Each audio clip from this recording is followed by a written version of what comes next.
It's an absolute pleasure and honor for me to bring together four visionaries that laid the foundations of UNI Global Union as we know it today. Union Network International, as it was called then, came into being on January 1st of the year 2000, and it was the result of a merger of four international trade union organizations: the Communications International, FIAT, the International Graphical Federation, and the Media and Entertainment International. Joining me here today are the then presidents or general secretaries of those founding partners. Together, we will walk down memory lane and talk about their best memories of those exciting times, the challenges they faced during the process, and what made them really proud.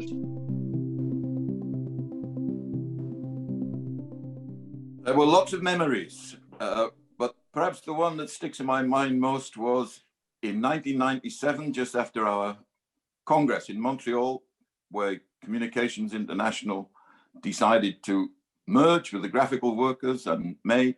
And I was having lunch with Philip in a nice restaurant in Geneva. We were talking about Brussels offices and all sorts of things. And one of us, for some reason, said, let's have a merger between all of us, including Fiat.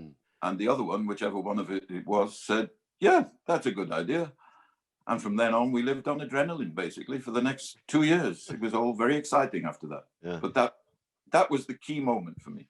Well, let me just say that I've had the privilege to be a witness to a few things that the two Philips cooked up together, and mostly they turned out to be great ideas. Yeah. So thank you, Philip. And let's move straight on to Philip Jennings, who was the General Secretary of Fiat at the time, and afterwards served as the UNI General Secretary for 18 years. I remember in 1992 having dinner with Philip in Brussels, and he had the bright idea, why don't we build a new head office together already then? What stands out in my mind was the night before the CI Congress in Montreal. I was there with the Fiat president.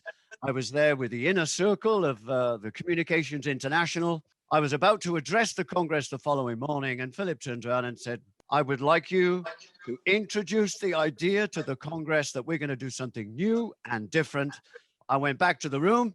I found the speech, and for posterity, we got these words written here saying the time has come for us to create a new international for services, telecoms, media, and so on and so forth. And then we got on with the job really, really quickly. That was the moment that stood up for me. Wow, and what a moment that was. Thank you, Philip. And really, what a coincidence. We have two forward thinkers called Philip. Both of them are Welsh. Now, to mix it up a bit, we're moving to somebody who's not called Philip. And in fact, she's not Welsh either, but she's from Argentina. Mm-hmm. Adriana Rosenzweig was the General Secretary of the International Graphical Federation and later served UNI in a number of roles, most prominently as Regional Secretary of UNI Americas. Not at all. I want to speak just a word about our General Secretary at that time, Chris Pate, that was fully persuaded to go to the merger, and regrettably he passed away very young. And then after that, we had a very storming discussions, and some of our colleagues were very reluctant. And then we had an international Congress with two candidates. One very in favor of the merger, that was myself, and the other one not so in favor. So I won the Congress, both Philips were there. And at the moment in which I won, I knew that we will make a great team to create a great organization. Thanks, Adriana, for sharing that memory. Now, the fourth illustrious person in this round is Tony Lennon, who was the president of the Media and Entertainment International before the merger, and he also led the sector during the first years of being part of UNI. My favorite memory is after we'd done all the meetings, four of us, one from each organization, went to Neon. We stood on the piece of ground there where the office now resides.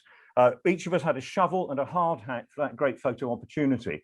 And I have to say, that's the moment when I really thought to myself, do you know, this will actually happen? First of all, we had to face the reality that people were saying, you'll never make this work. You're going to be bureaucratic. You're going to be slow. You're going to be so consumed with internal problems that you won't have an organization on the move with momentum.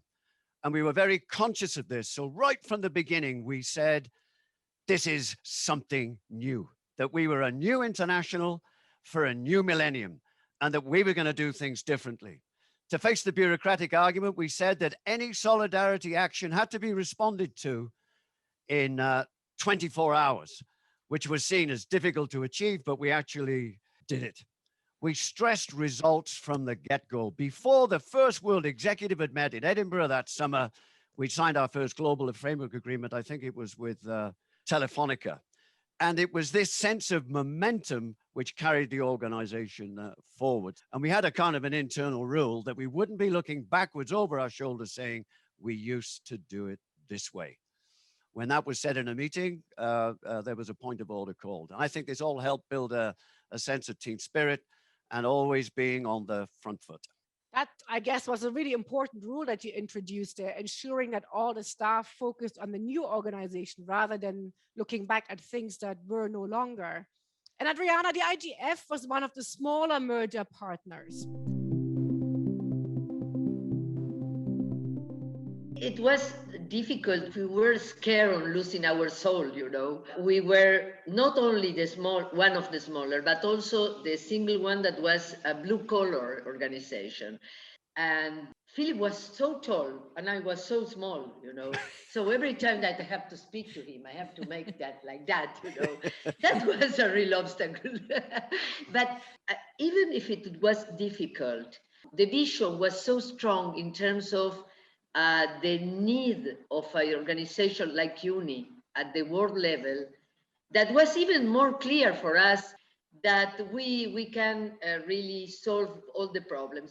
And I think that the year and a half in which we tried to find our place inside the organization was so rich in terms of new ideas, new visions, new way to manage the situations. My organization was probably the smallest, and it thought of itself, therefore, as being fast-moving and nimble, which wasn't always true, actually. And there were deep concerns about a corporatist takeover. That was the phrase that was used. In the end, it all depended on building trust between people across UNI who came from very different industries with different cultures. It helped a lot that while Chris was alive, all 4 general secretaries spoke English as a native tongue. So we were able to fairly rapidly understand each other without an interpreter in the way. And eventually we got to a point, I think, where everybody acknowledged that the organization made sense. It was being run by people who knew how to do it and cared. And to be honest, the social element of so many meals in Geneva, I think helped a lot. I don't think it made it difficult, but it was essential for us when we were building UNI really from with no common basis, as it were, to get behind the vision which I had, and I think other people did, of an international organization which was really a union, which really could deal with multinational companies. It was not easy for people who had always thought of themselves as civil servants. But what surprised me is how quickly we did it. No, we signed the first agreement with Telefonica in the telephone sector, which up to then had been more or less university public service.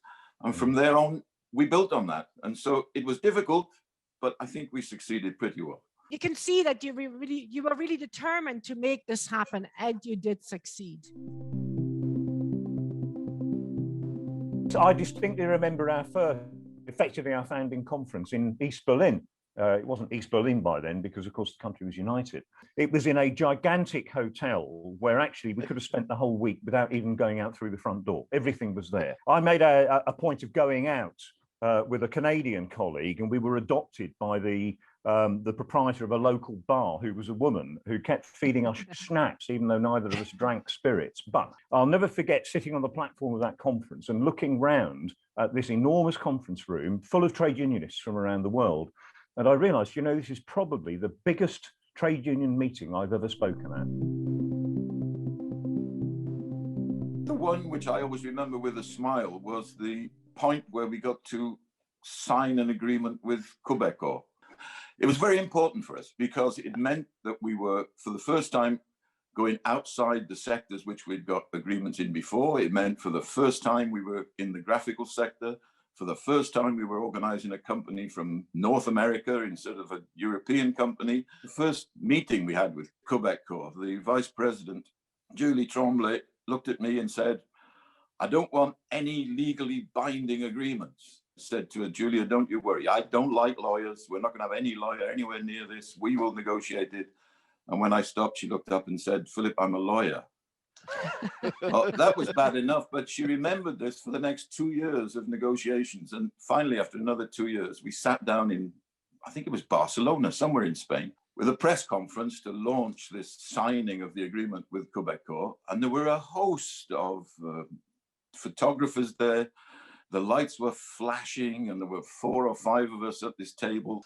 And I was there in my best suit and shirt and tie, and I had my silver pen to sign this agreement.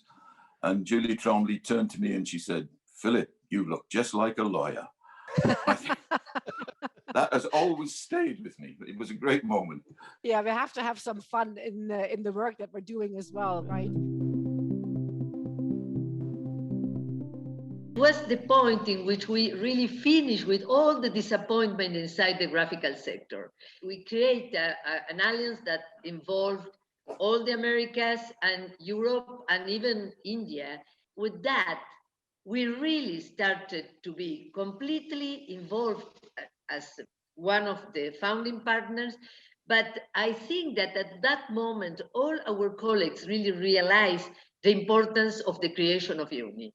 In all the story of UNI, I'm proud of each union that we organized, each agreement that we got.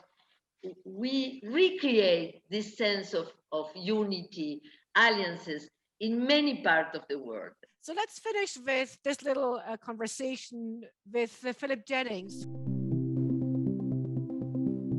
First of all, this was an opportunity of a lifetime, and I want to thank Tony and Philip and Adriana for making that position possible for me and standing with me in good times and in difficult times for me personally. I think the proudest thing about this whole process and initiative is we made it happen. We wanted to change the way that unions looked at international trade union work and bring a new dynamic to it.